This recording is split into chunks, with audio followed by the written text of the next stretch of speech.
What's going on, family? Will Roundtree here, and I'm going to teach you how to get access to unlimited business funding. That's right. I know that's a hot topic right now. You have a lot of people on the internet giving away game, free game, paid game, but more importantly, they're showing you how to get to the bag. But what I'm going to talk to you about is how to position yourself to getting access to unlimited funding. Now, you may be asking yourself, Will, how is that even possible? From someone like myself who started off in this industry all the way back in 2007, I've learned a lot through my mistakes, through my wins, through the ups, through the downs. But more importantly, I took away from all of those experiences and put together a certified blueprint to help you get access to unlimited funding. And I'm going to give you those steps here today, right here in this video. First of all, let's talk about the different types of funding. People always say, well, is it business credit? Is it personal credit? Look, it's all credit. The name of the game is to use OPM, other people's money. See, this is where a lot of people make the big mistake. They think it solely just has to be something that they get for their business, or it's only tied to their business. Oh, well, Will, I only want to get credit where I don't have to use my social security number. It's possible, but how many gas cards are you actually going to use? How many Staples cards and Home Depot cards are actually going to benefit you? And so there's different types of business funding. It's just a matter of what it is that you need it for. So now you definitely have personal credit. Personal credit cards, personal installment loans. Installment loans also are commonly referred to as term loans. A term loan is when the bank actually loans you money based upon of course, your credit, your debt to income ratio, but more importantly, your income. Typically, when you're getting approved for term loans, they are going to verify your income. The good thing about personal credit cards is that typically you can use stated and household income, where you may or may not have to actually provide proof of how much income you make. So you can state it or use the combined total household income to put on the credit application. Then you have business credit funding, where they look at not only your personal credit, but also your business credit reports to determine how much they'll lend to your business. This is where you'll go set up a business entity, not just a LLC. You can set up an incorporation. You can convert your LLC to an S Corp, or convert your corporation to an S Corp. So it's not just an LLC. Let me first clarify that. But this is where essentially your company is the borrower and the bank lends money to the company. You still have to use your personal guarantee, which is your social security number. So essentially you are the co-signer for your business. This is why I say you still want to have good personal credit. On the business side, there's a couple different types of lending that you can get approved for. They have business credit cards, business term loans, believe it or not. They have business lines of credit. You also can get approved for like collateralized lending for your business. These are commonly referred to as equipment loans. Then you have what are called your net 30 types of credit. This is where a lender or a company or a creditor is going to borrow money, but you have to pay the balance in full back within 30 days or less. Not all of these creditors are net 30. Some of them are net 7, some of them are net 15. And so essentially you're borrowing money, usually a particular product that they may offer or some services that they offer, and they can net term you for when you have to repay it. And then you have what are called net 30 credit cards, are also commonly referred to, or the technical term I should say, are charge cards. This is typically a line of credit that's tied to a credit card that has a net term. In most of these charge cards, you do have to pay the balance off in full. I know Chase has one, American Express has one. Then you also have some of these fintech banks like Capital on Tap, Divvy, just to name a few. So if they give you a line of credit for $30,000 and you go and spend $15,000, that entire $15,000 balance just may be due on that net term.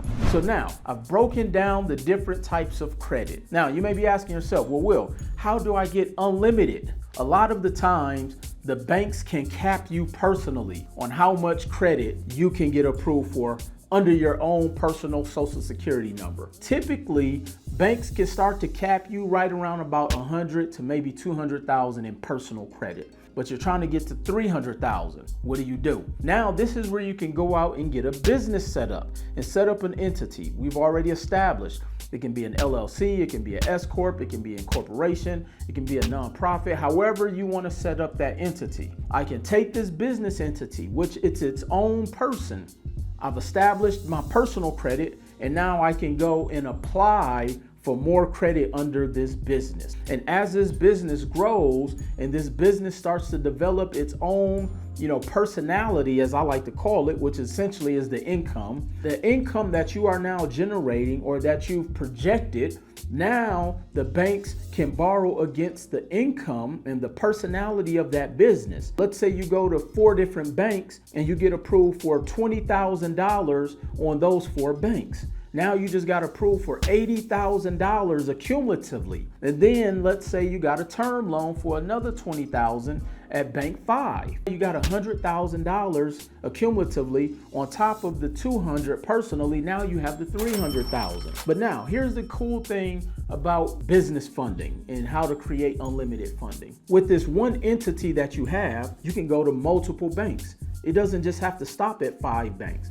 You may go to 7 different banks. Let's say for whatever reason, you're starting to get a lot of denials on entity number 1. You've maxed out, you've gotten to 150 on the business, you got 200 on the personal, so you're now accumulatively at $350,000 of somebody else's money. You can actually go out there and establish and set up another business entity, create its own personality, create its own identity. It can be in a completely separate, different industry. And now that company can go out there and start acquiring business funding or applying for credit. So imagine now you have business A, it got 150. And then you go and use business B, and you got it 100,000 accumulatively. Now you have a total combined of 450,000, but it doesn't have to stop there. You can now go and set up and establish a 3rd company. But now let's just say for whatever reason, the banks are starting to see or max you out or mitigate or minimize your approvals. Guess what? This is where we come in and utilize what are called credit partners. Essentially, in layman's terms, a credit partner is no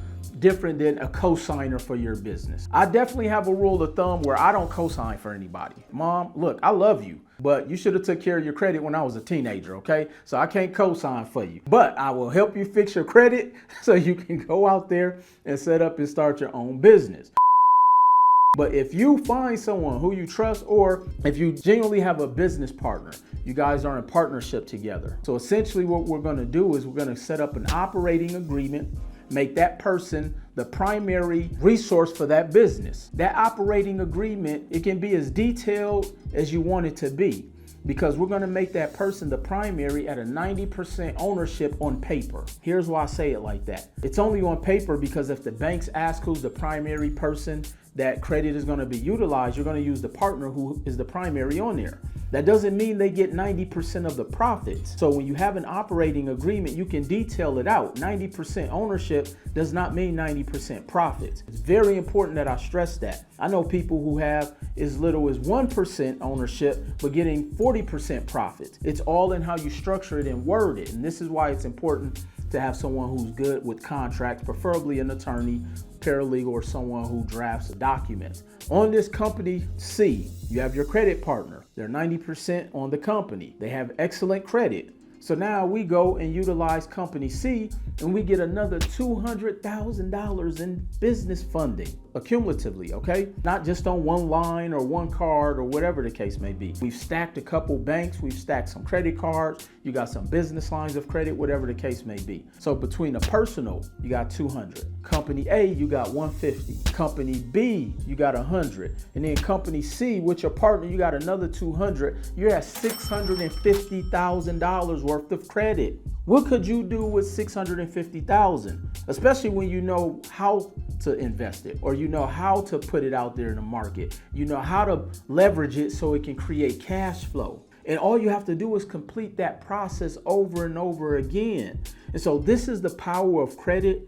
This is something that I've been teaching for a very long time. But more importantly, what I would like to share, no matter how much or how little access you get to when it comes to business funding, make sure you understand the cost of the money. You know, I know there's a lot of videos out there that teach people to go out there and what banks to go to and how to get all of this money and how to get all of this credit, but nobody's really talking about the economics of the credit. It's very important that you know that there is going to be an associated cost. I also want you to know that credit is not income. Credit is not income, it's debt. But debt can make you wealthy when you know how to position and leverage the debt and park it into an asset or a vehicle that can actually generate some revenue. On top of that, can appreciate over time. And so these are the things that you're going to learn here within my ecosystem. These are the things that I want to teach you. And these are the things that I've been teaching for the past 10 years. Hey, I'm not only a client, I'm also the president. Yeah, I just so happen to be the president of my company. That's a whole nother video. You want to be the president, not always the owner. That's a